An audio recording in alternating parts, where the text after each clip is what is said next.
Yes. They didn't need to go east out of Medical, right? Yeah, east out of First Light. Because you can't go east out of First Light down Poplar because there's a big triangle there. Right. You're going to have to route individuals to the west side. There's only one way out of the property on the west end in order to be able to get onto Santa Fe going east. Correct.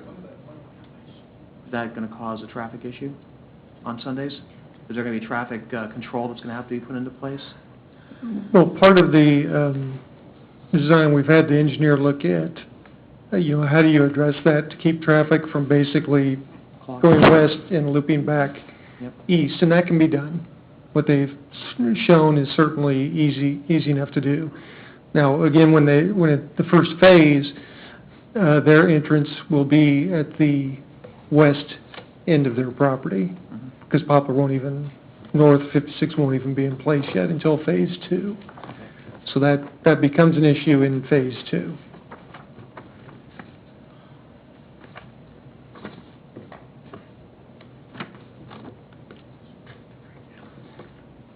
Does anyone else have any questions? Mike, thank you. Thank you.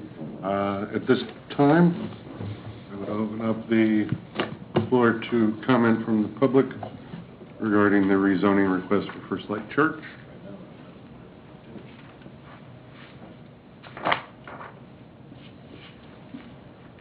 With no one coming forward, I would entertain a motion. What's the ordinance number?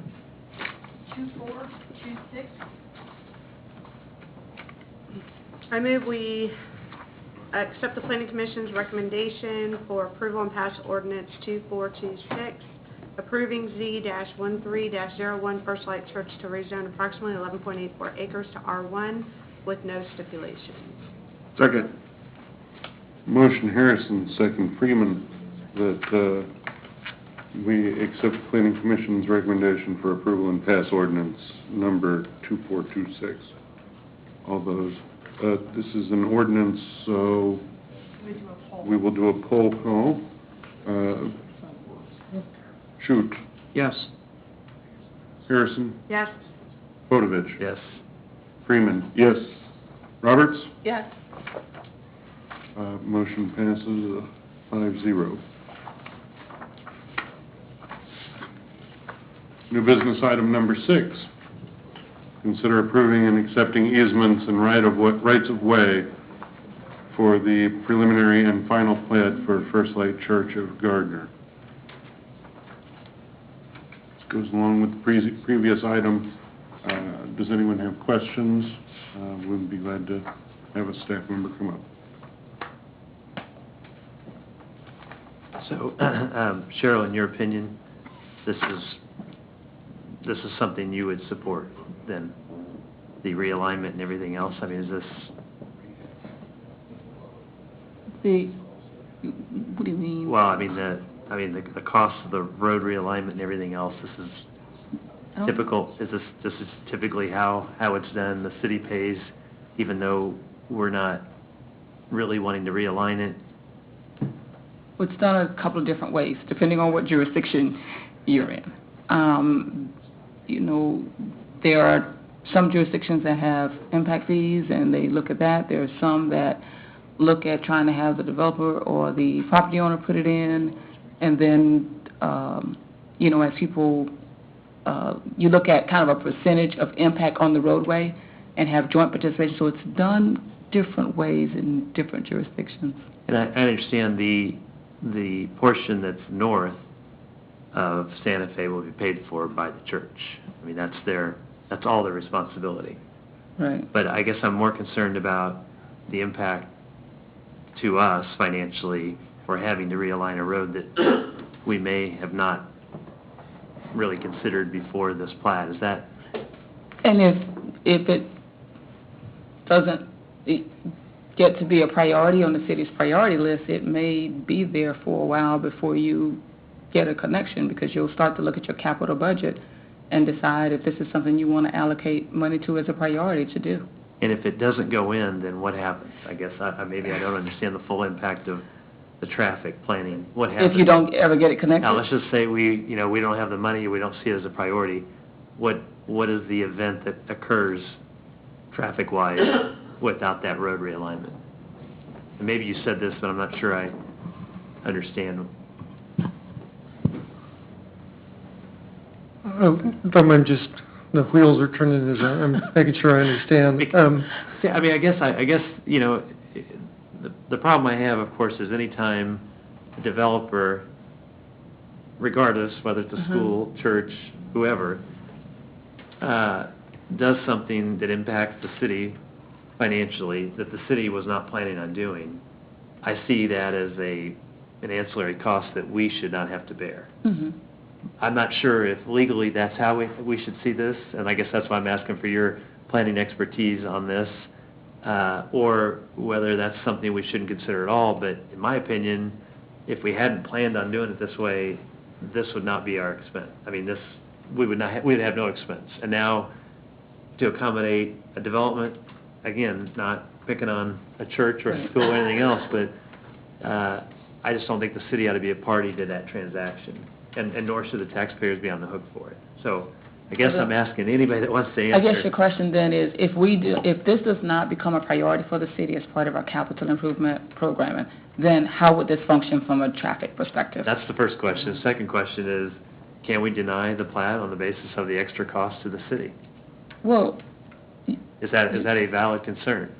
I think you probably want to first get the answer to how does it function if you don't have the road, if you don't put the roadway in place. That's a good question. Yeah, again, I don't feel like we have to do anything Right. south So of 56. Why do we then? Why Well, should- what would drive it is when US 56 is widened and we're ready to have an intersection there, then we need to be lined up. Can I ask a quick question? So, and maybe this is kind of to Larry's point, but if I look at where the blue line is, so that's kind of the old, right? The light blue line, that was the original plat. Then that red there, I'm assuming is, we would have had to pay for that anyhow, right? Yeah. So it's almost like we're trading, and it looks like, I mean, we'll be expanding a little more road down here, but either way, we were going to have to assume cost.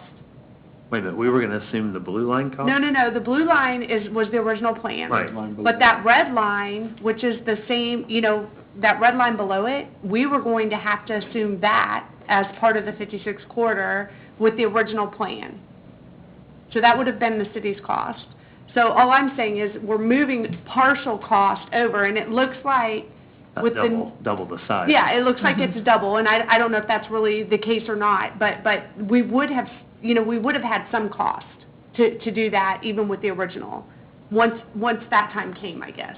Is that red line something we would have, I mean, I don't see why that red line south of the blue one there is, what would be the purpose of that road? That's on the master plan? You'd have to give Meadowbrook a way out of You got there. Yeah, that was from the also part of the corridor study. So, but the section for Meadowbrook, isn't that already there to the purple line? Yeah, to the purple line. Okay, so what was the purpose of extending it beyond the purple line north to the blue line? The Wait a purp- second. Because old 56 Yeah. is being You change the eliminated. Okay. The purple line indicates what would be removed.